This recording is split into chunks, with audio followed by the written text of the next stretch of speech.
Shalom, Bapak Ibu Saudara, kita teruskan studi kita, kristalisasi, dan ini masih di kitab Yeremia, sudah tema yang ke-25. Ini temanya kita beri judul Runtuhnya Kerajaan Yehuda. Jadi kita tahu kerajaan Israel itu pecah ya di zaman anak Salomo itu, Rehabeam. Pecahnya juga itu karena Salomo melakukan penyembahan berhala ya. Dalam arti dia membiarkan istrinya, dia permintaan istrinya untuk membangun mesbah-mesbah ilah-ilah lain, karena banyak istrinya itu berasal dari suku-suku bangsa lain sekitar Israel itu. Jadi pecah di zaman Rehabeam itu dua suku ada di kerajaan selatan, yang kerajaan Yehuda itu ya, yang disebut itu suku Yehuda dan Benyamin. Yang 10 suku itu ada di Jerobeam bin Nebat, itu dari suku Efraim. Dialah yang dikasih 10 suku ya untuk memerintah di sana. Yang 10 suku ini tidak ada satupun raja yang bagus, yang baik, yang Alkitab bilang. Mereka dibuang kerajaan itu, kerajaan Israel itu ke Asyur, dan tidak ada dicatat dia kembali lagi ya. Jadi bertebaranlah dia di sana ya, Israel itu berserak-serak. Dan itu tahun 722 sebelum Masehi ya. Kemudian 100 tahun lebih, kurang lebih itu tahun 586 sebelum Masehi adalah kerajaan yang selatan itu, yang di mana Daud itu mendapat janji ya. Jadi kerajaan selatan itu dinasti Daud itu ya, setelah Daud ya. Itu ada janji-janji, bukan janji, memang ikat perjanjiannya, Davidic Covenant itu Tuhan pegang terus, bahwa keturunan Daud tidak akan terputus untuk terus melayani Tuhan. Tapi kita sudah bahas kemarin putusnya itu di Raja Yoyakin yang dibuang ke Babel. Tapi nanti kita sudah lihat di Matius itu bahwa keturunan Yesus itu yang adalah keturunan Daud ya, atau biasa orang bilang the greatest son of David itu yang akan memerintah kerajaan Mesias yang selama-lamanya ya, berjaman-jaman. Nah jadi nggak putus ya, tapi secara manusia, keturunan secara manusia putus dia kerajaan Yehuda itu, karena ini kerajaan Yehuda yang runtuh itu di zaman raja terakhir itu Zedekia.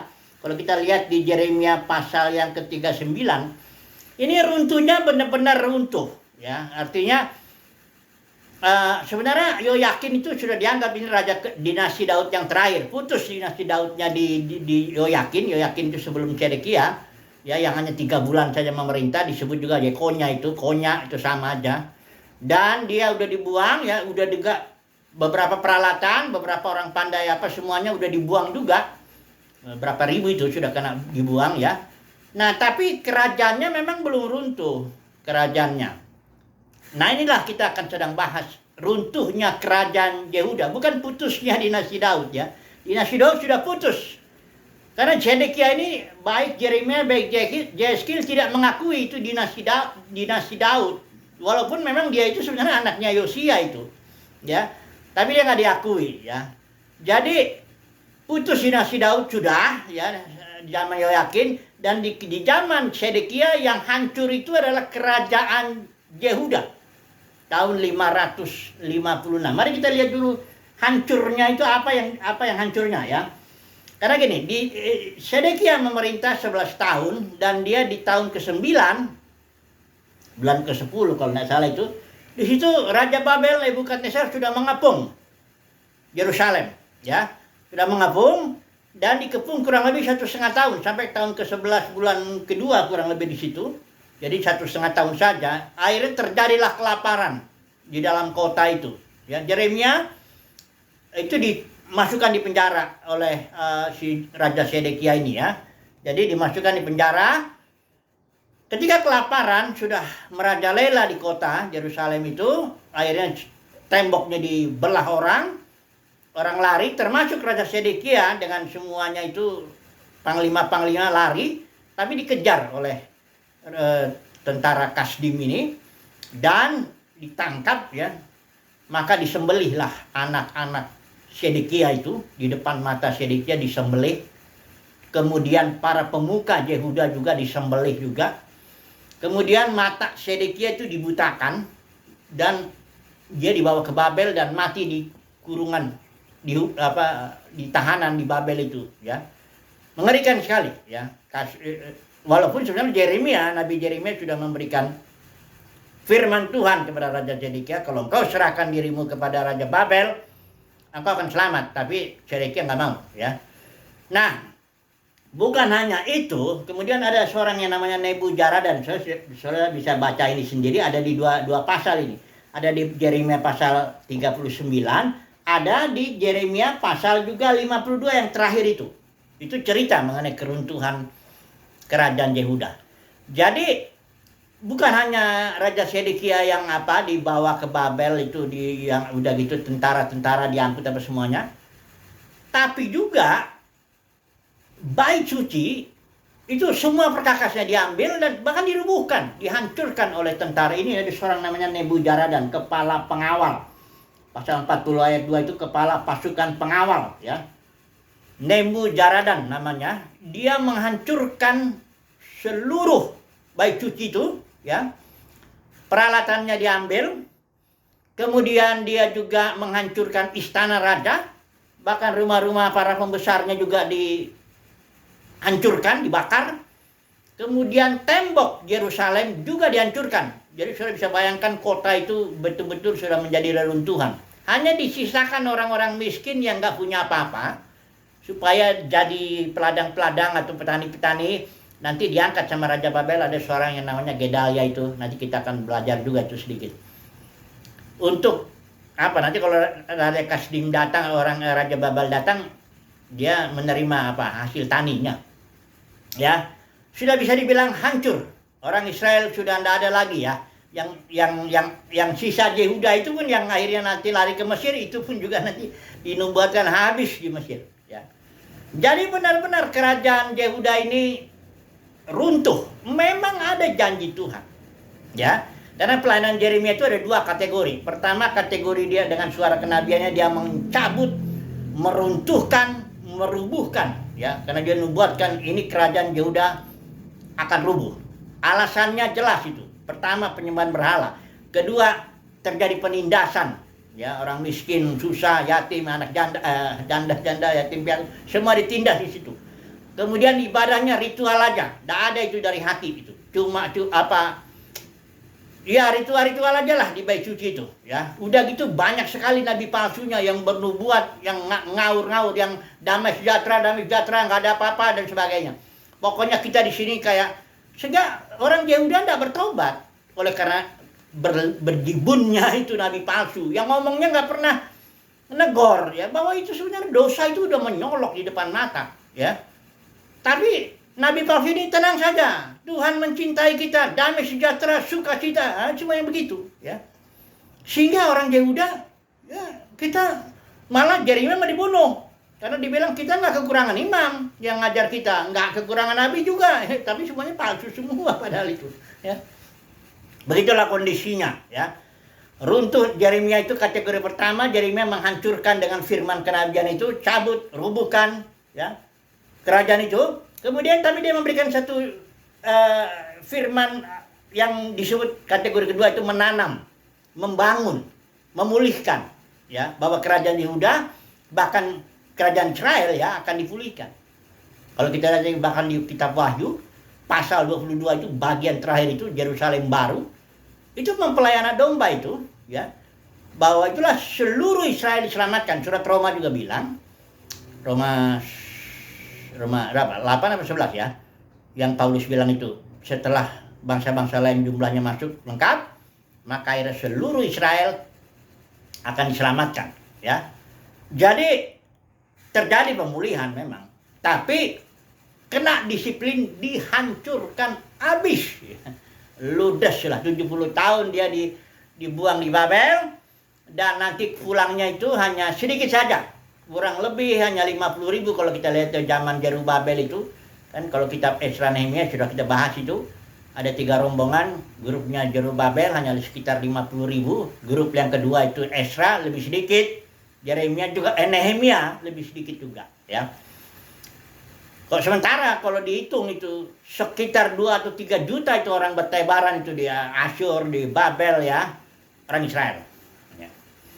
Nah, jadi yang kita mau bahas kali ini, ya,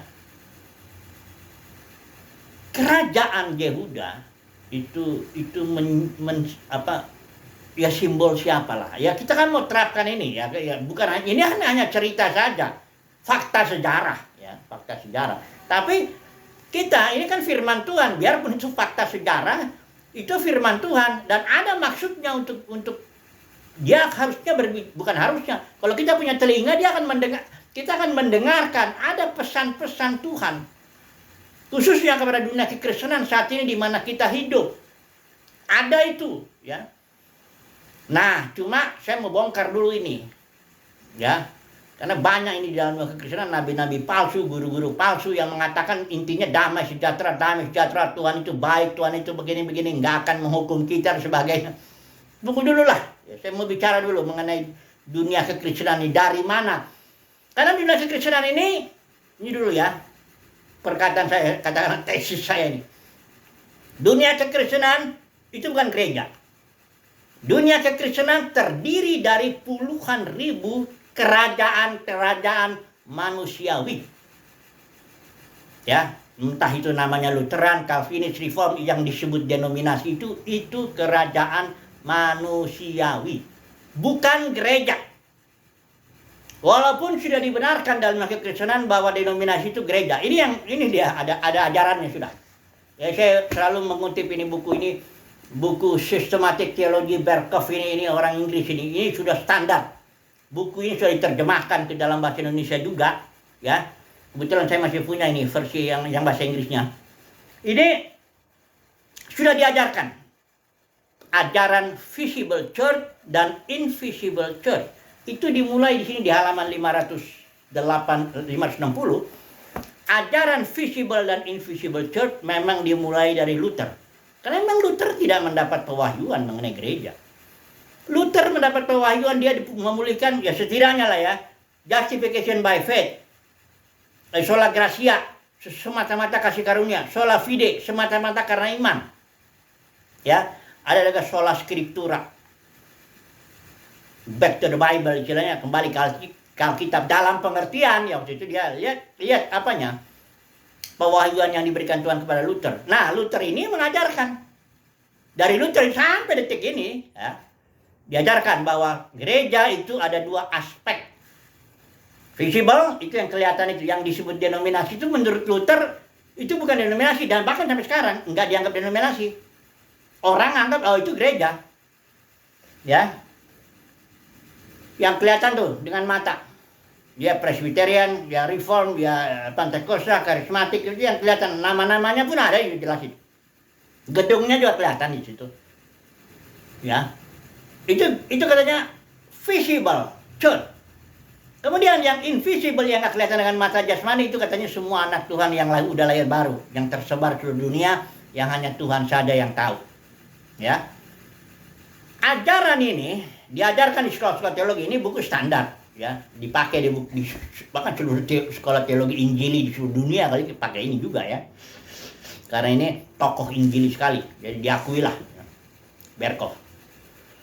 Jadi Alkitab bilang apa? Enggak peduli lah. Mau ribuan tahun dipercaya bahwa visible, invisible church itu benar, kita melihat Alkitab bilang apa? Dari mana asalnya gereja yang mula-mula itu kok dia jadi ribuan, puluhan ribu pecahannya denominasi itu yang disebut denominasi? Dari mana asalnya? Saya berulang-ulang mengatakan ini karena, kenapa? Dalam dunia kekristenan ini nggak dianggap dosa. Kayak nabi palsu itu ngomong-ngomong, pokoknya denominasi itu gereja kok. Ini gereja saya, gerejanya si Anu, semuanya. Gereja katanya. Udah disamakan gereja dengan denominasi. Saya tetap mengatakan itu kejahatan. Ya, denominasi itu jahat. Dan itu kedagingan. Paulus sudah bilang kok, ya. Di surat Korintus itu, kau bilang aku golongan Paulus, satu golongan Kefas, atau golongan Apolos. Itu kedagingan itu, ya. Aku Lutheran, Calvinis, Reform, apa semuanya itu, Pentakosta aku ini juga, bahkan saling menghina juga itu. Kau nggak penuh roh ini macam-macam. Ya. Coba dulu kita lihat, dari mana itu asalnya?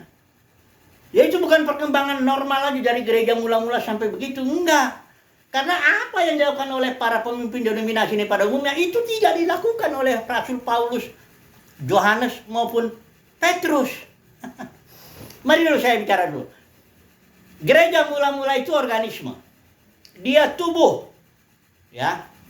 Artinya apa tubuh itu? Artinya otoritas yang berlaku atas tubuh itu. Saya tahu kalau tubuh ini ya. Dalam arti sebenarnya ya. Paulus tidak bilang gereja itu tubuh Kristus itu dibilang seolah-olah seperti tubuh. Enggak, dia bilang gereja itu adalah tubuh Kristus. Jadi tidak ada, bukan seolah-olah, emang faktanya tubuh. Jadi Tuhan membuat tubuh ini yang jasmani ini untuk menjelaskan perkara yang rohani ya. Tuhan itu menciptakan alam semesta ini yang jasmani ini yang dengan kelihatan dengan mata itu ada maksudnya. Karena itu Yesus sering ngajar dia dengan nunjuk-nunjuk yang alam semesta ini. Perhatikan burung katanya. Perhatikan bunga bakung. Apa burung dengan bunga bakung diciptakan Tuhan sembarangan aja? Enggak. Ada maksudnya supaya ngajarin, ada prinsip rohani yang mau diajarkan dari keciptaan jasmani itu.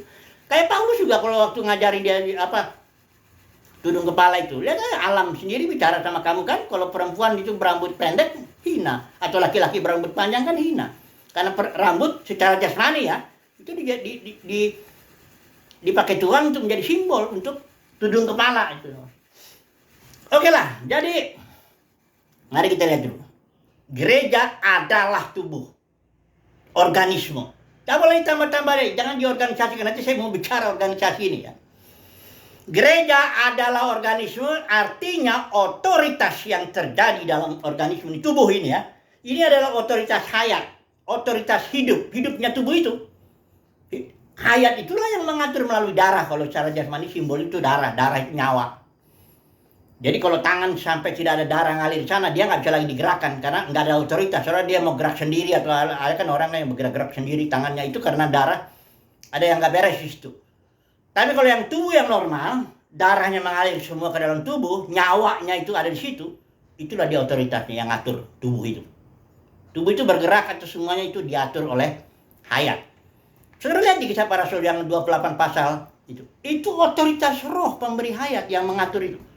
Paulus, Petrus, Yohanes, semua, Ananias atau Filipus, semuanya.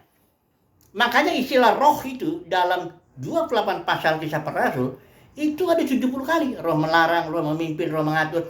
Tidak ada orang yang berbuat seperti para pemimpin denominasi yang sekarang ini ada. Kenapa? Karena itu diperingatin Paulus sudah dari awal itu di Kisah Para Rasul 20. Ya, itu saya baca ya, tetap itu harus dibaca itu supaya tahu dari mana datangnya denominasi ini. Dia nggak datang karena sesuatu perkembangan normal, enggak. Ini dia Kisah Para Rasul 20 ayat 28. Jadi jagalah dirimu sendiri, ini kepada para penatua ya, para pemimpin. Ini dosa para pemimpin ini yang bikin gereja jadi denominasi itu dosa para pemimpin. Dosanya ngeri, saudaraku. Jadi jagalah dirimu sendiri seluruh kawanan ya. Yang atasnya dia cuma menempatkan kamu sebagai penilik untuk menggembalakan jemaat Elohim yang telah didapatkan melalui darahnya sendiri. Nah itu 9. Sebab aku mengetahui hal ini, bahwa setelah kepergianku, perhatikan ini, serigala-serigala ganas menyerang para pemimpin, menyerang kamu. Dan akibatnya dari antara kalian sendiri, kata Paulus, akan muncul orang-orang yang berbicara hal-hal yang menyesatkan, tujuannya narik murid kepada dirimu. Artinya narik murid kepada diri itu artinya saya membangun otoritas saya sendiri. Otoritas pemimpin saya bangun untuk ngatur jemaat. Itulah kalau dalam sejarah itu dia seorang yang pertama namanya Ignatius, itu seorang bishop di Antioquia tahun 117 Masehi. Itu dia dikenal sebagai orang yang pertama kali membedakan antara presbyteros, istilah Yunani itu dengan episkopos yang artinya penilik. Dia bilang enggak, harus ada satu orang bishop yang memimpin itu semua. Itu dari situlah dia memasukkan otoritas manusia yang akhirnya nanti menimbulkan kerajaan manusia itu di dalam gereja. Dibangun itu dari bishop itu naik, antara ada bishop agung naik lagi, kardinal naik lagi, akhirnya paus. Struktur itu sudah lengkap di abad ke-5 atau ke-6 Katolik itu, dan akhirnya sudah gereja masuk ke dalam zaman kegelapan. Kenapa kegelapan? Karena manusia ngatur. Gereja nggak boleh diatur oleh manusia. Manajernya tuh Yesus. Makanya di Matius 23 itu Yesus jelas bilang, jangan seorang pun dari antara kalian disebut pemimpin. Yesus sedang bicara kursi Musa, ini otoritas kursi Musa ini. Coba saya lihat di Matius 23. Di sini ingat ya, lihat baca Alkitab tuh, perhatikan dulu konteksnya ya. Jangan sembarangan. Ada orang yang membenarkan ajaran perpuluhan karena Yesus katanya mendukung. Dari mana jalannya Yesus mendukung? Karena Yesus ngomong katanya sama orang Farisi, yang satu harus dilakukan, yang lain jangan diabaikan. Kira-kira maksudnya perpuluhan itu boleh, harus ya. Itu kan ngomongnya karena sama orang Farisi, ahli Taurat, yang memang mereka terikat dengan perjanjian Musa yang memang harus perpuluhan. Memang dasar otak-otak cinta uang ini memang kalau ngajar tuh jadi begitu. Perhatikan di sini. Ada dua kelompok, ada kelompok orang banyak, ada kelompok muridnya. Orang banyak di sini konteksnya itu terikat dengan perjanjian Musa. Dia di bawah otoritas kursi Musa. Makanya Yesus bilang, ayat 2, ahli-ahli Taurat dan orang-orang Farisi telah menduduki kursi Musa. Artinya memang dalam kerajaan Israel, kerajaan Yehuda juga termasuk, otoritas itu adalah otoritas jasmani, bisa didelegasikan. Makanya Yesus bilang, sebab itu ayat 3, turutilah dan lakukanlah segala sesuatu yang mereka ajarkan. Jangan kau berontak. Yesus ngomong sama orang banyak. Jangan kau berontak sama orang Farisi ahli Taurat. Mereka itu punya otoritas. Kursi Musa yang disebut di sini kursi Musa. Kau jangan berontak hanya karena kelakuannya itu kagak benar. Turutin perkataannya, tapi jangan ikutin kelakuannya. Itu yang Yesus bilang.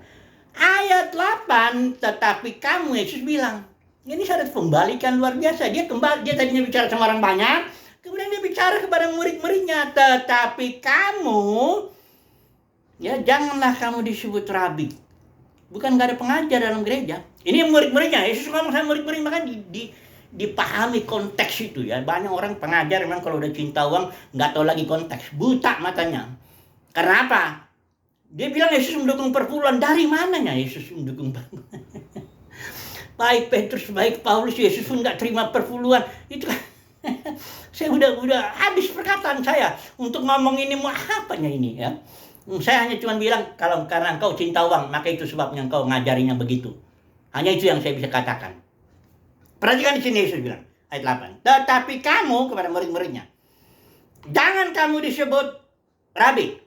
Bukan gak ada pengajar, tapi tidak ada otoritas kursi Musa itu. Tidak ada, kau gak punya otoritas apa-apa. Jangan kau disebut pengajar yang punya otoritas ya, atas jemaat ya.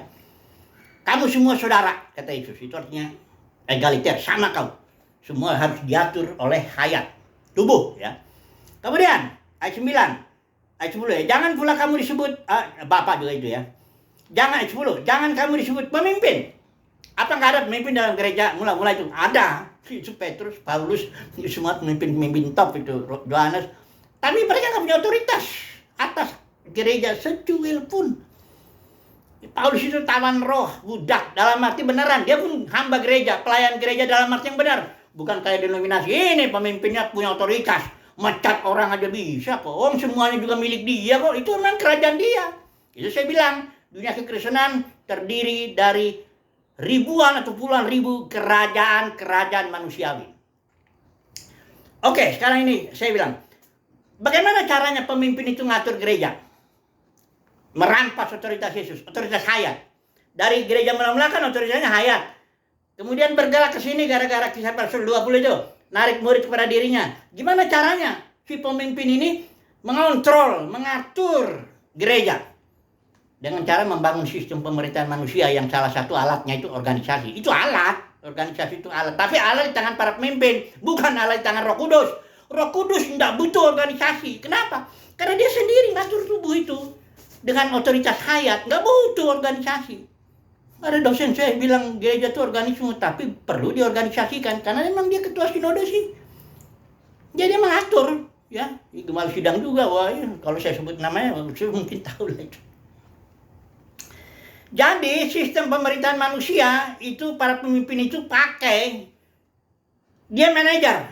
Ya, saya tahu fungsi manajer. Kebetulan ini saya ambil S2-nya gitu, manajemen itu leadership. Jadi saya tahu belajar sedikit lah ya leadership ya.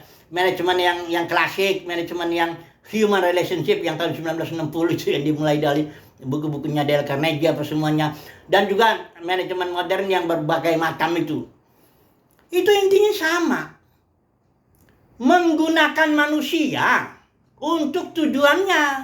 Karena manajer ini yang buat planning, ya, organizing, mengorganisasikan, leading, memimpin, memotivasi, controlling, mengontrol. Ini kerjaan manajer di dalam denominasi itu, manajer itu. Bukan pelayan gereja, bukan hamba. Kalau Paulus itu doulos, hamba betulan. Doulos itu di zaman dulu nggak punya nama malah.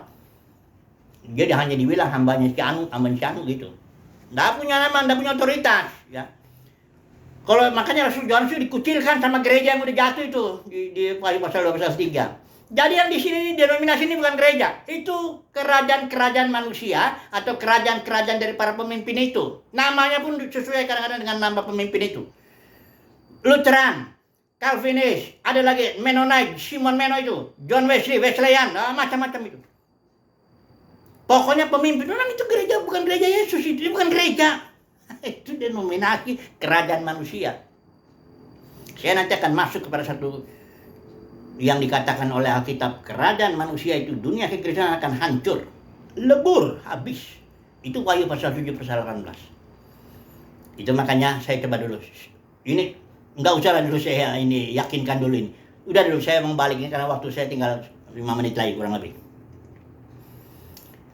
Jadi gereja adalah organisme. Tidak boleh ada otoritas manusia atau otoritas pemimpin masuk. Oke? Ini denominasi adalah kerajaan-kerajaan manusia, kerajaan-kerajaan para pemimpinnya itu. Karena apa? Karena dia memasukkan otoritas manusiawi untuk membuat planning, organizing, leading, controlling atas umat Tuhan. Ya. Menarik orang kepada diri. Bukan hanya narik, tapi menarik duitnya juga. Oh, itu pasti. Karena nggak mungkin mereka hanya narik orang, mencuri domba dari Yesus itu. Nggak mungkin. Tapi tarik juga uangnya. Kadang-kadang dengan cara yang kejam. Yang nggak semua bikin kejam itu. Ini misalnya buah sulung. Oh, itu kejam banget. Setiap gaji bulan Januari kau setor ke sini ya.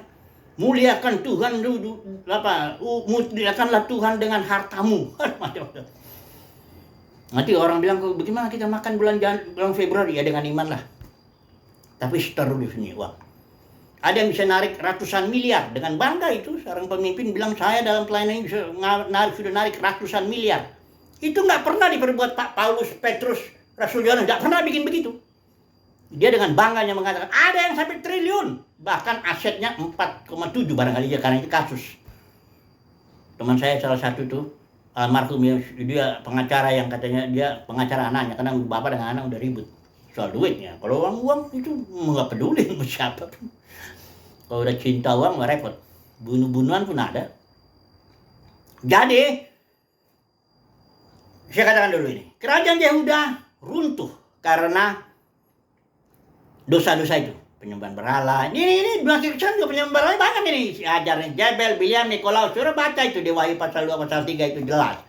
Nah, dunia kekristenan yang sudah begini diwakili dalam tiap zaman itu oleh para pemenangnya. Karena di 7 gereja itu 7 gereja yang udah jatuh. Pasal 2 pasal 3 itu 7 gereja yang udah jatuh. Ya. Kenapa? Ajaran Biliam, dagang, ajaran Nikolaus menaklukkan kaum awam. Dan di Jebel yang merampas otoritas, mengganti otoritas hayat dengan otoritas para pemimpin ini, organisasi.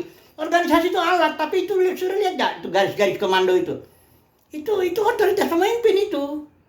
Si paling tinggi di organisasi itu yang paling tinggi otoritasnya. Dan dia turunkan otoritas, makanya ada istilah delegated authority di organisasi itu. Untuk didelegasikan terus ke bawah. Untuk apa? Otoritas itu untuk ngatur.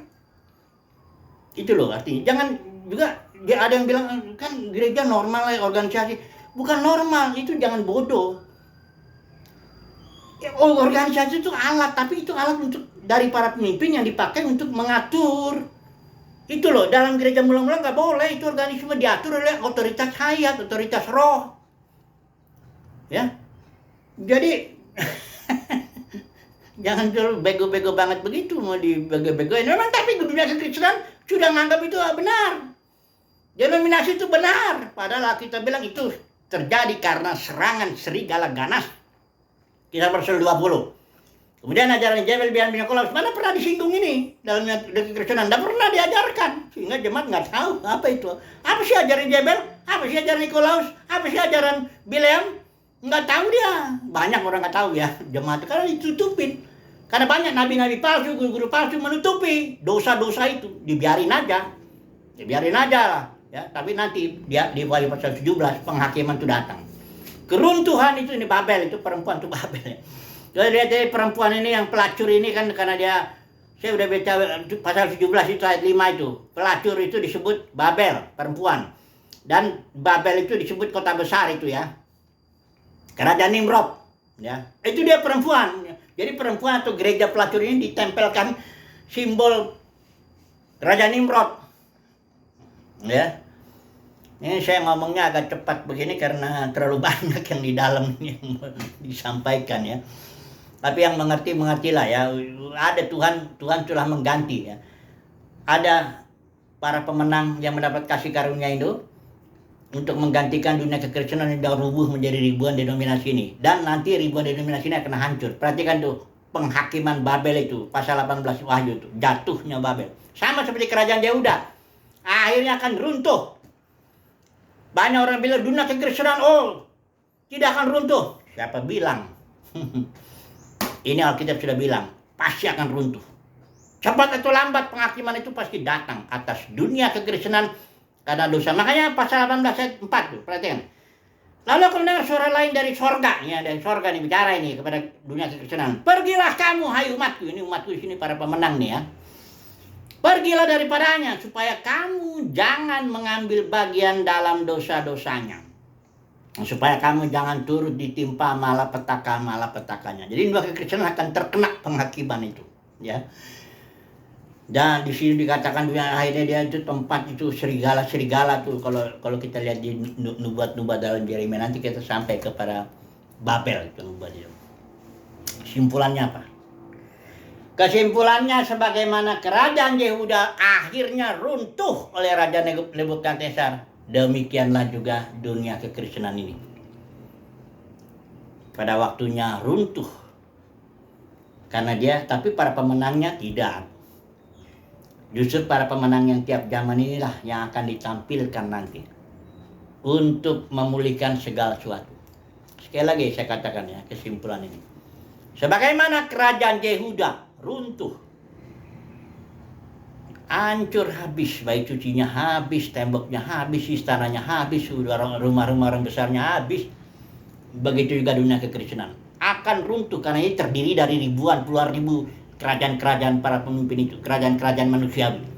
Itu akan rubuh, hancur, dan hanya sisanya itu para pemenang itu yang akan nanti tampil. Ketika kedatangan Tuhan, itu dia akan tampil. Kalau sekarang ini oke lah, tidak apa-apa. Kalau sudah jadi ajaran invisible church, ya dunia kekristenan membenarkan diri. Kami ini gereja, ya udah biarkan dia. Ya, nanti kita melihat bahwa firman Tuhan iya dan amin. Dia pasti akan terjadi. Ya, keruntuhan dunia kekristenan itu pasti akan terjadi. Tapi para pemenangnya akan ditampilkan Tuhan. Haleluya.